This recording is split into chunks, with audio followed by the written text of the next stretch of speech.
So here I am with Tim Batow, and your name is not Tim Batow, correct? It's Tim Batow. Batow, yeah. Batow, all right. Just want to make sure we got the pronunciation right, because apparently there was a question when we were calling out feature matches. Yeah, it's no big deal. It doesn't matter. Here, You answer to tomato or tomato? Yeah, I've been called worse, so. Excellent. So you obviously made day 2. And what kind of deck were you running? It's a Lady Cath sort of control shaman build. Uses like Ancestral Spirit. Sort of the backbone of the deck. It's a really versatile card. Worst case scenario, the card is typically just Pervinx copies 5 through 8. Best case scenario, you're getting back something like Lady Cath, which just heals yourself back up, or you're getting like Mori Darkheart against an equipment matchup. You can play anything from Shattering Blow to 4/5 for 3 to Cantrip for Perfect. So the card's really incredible in an Alliance heavy format that isn't supporting affiliate heroes. So it's basically, allows you to reuse a lot of the utility characters. Oh yeah. One of my previous deck builds had Leroy Jenkins in there, and Leroy Jenkins with the Ancestral Spirit's insane. I just sort of shifted away from that build though, because it couldn't support the Defiance Brotherhood as well, because you were able to maintain your character play.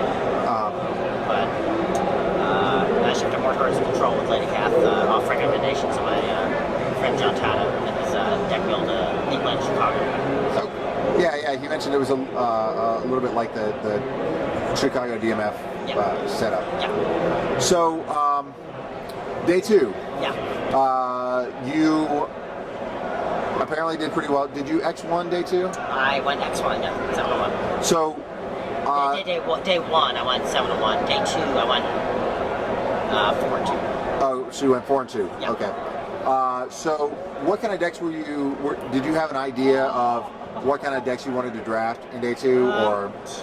No, I guess not Priest, obviously. I don't think anyone wants to draft Priest, although I guess there is a good deck there if you get the Mind Blast, if you mind Sprites.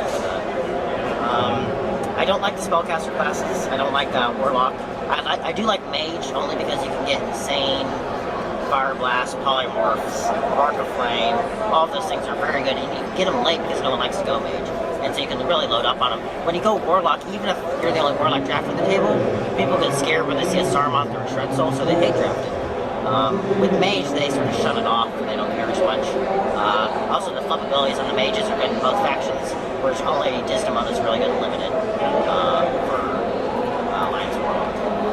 Because both Ruby and Towser are very good. So, what draft did you draft on day today, day 2? The first draft, I did a Focus deck. Ended up, I first picked a solid, what was it? I first picked a Toffee, I believe? No, I first picked Mori Darkheart. Yeah, I started off in Alliance. And then I second picked a Polymorph, because again, I sort of like Mage.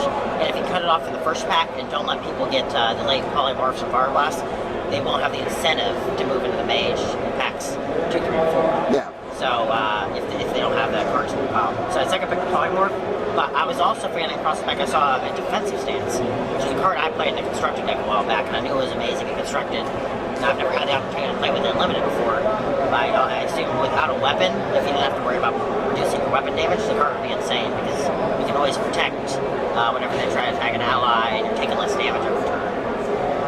Ends up, I really regretted not taking it when the next pack contained the Demoralizing Shout, which I consider a bomb in Limited. This usually acts because it's an instant ability. Usually you can play it, save one of your allies from dying, when their attack's killing their ally, because it usually when they attack straight in for exactly. And then it stays on the board and it dominates the game. And when you have 30 or 31 health with a warrior, you can deck them pretty easily too, when all the allies have less. Ends up that Defensive Stance tabled around and came back. So I was able to get this Defensive Stance anyway. Apparently people didn't read the trash $1 rare. And they just assumed it was bad, but it's really a Defensive Stance as a bomb Unlimited. And yeah, the rest of the deck I filled out. I got like 2 Fatafis. I moved into Horde after getting a 5th pick Fatafi. Followed by like a Walzuli. Yeah, because it's a pretty good Horde deck. No weapons in the Horde deck though. Which seems to be a little strange. Looked like a lot of the decks that I saw at the higher tables were warrior, paladin, hunter decks that had a reasonable amount of weapons Well, in them, or obviously, I would equipment. have played a weapon had I seen one. But, the only weapon I even had access to was a second pick silent thing. I'm not going to take that over better ally. Like, I think I got potions over that. Yeah. So I'm not going to risk the silent thing. So it seems like was that the case in draft 2 as well, where equipment was very rare? I didn't see one equipment other than Viking Warhammer, that's what it's called, which is decent. It's not like an equipment. It doesn't actually, but it allows you to stabilize against rush decks that have weenie button health guys.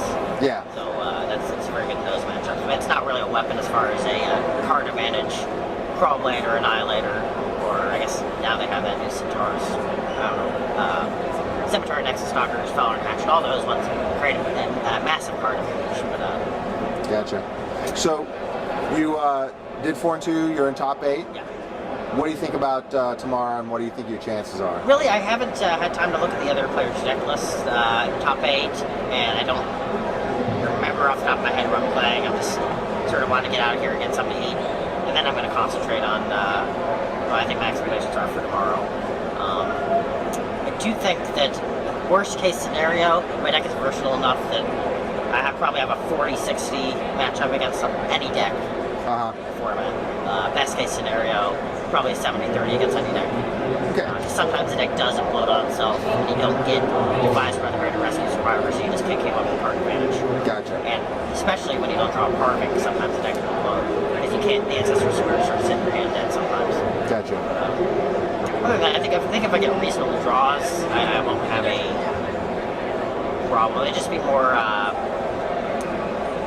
what their draws like. Because a lot of the equipment-based decks, if they draw all 4 copies of their Stronghold Violence, it's not very good. It's going to be very bad. So, if they draw 1 Stronghold Violence, 1 Gurlith, or 1 their weapon, it sort of depends on their draw and how strong that is. Gotcha. Well, I won't keep you any longer. Go ahead and go grab some food. Yeah. Thank you very much for your time. Oh yeah, thank you.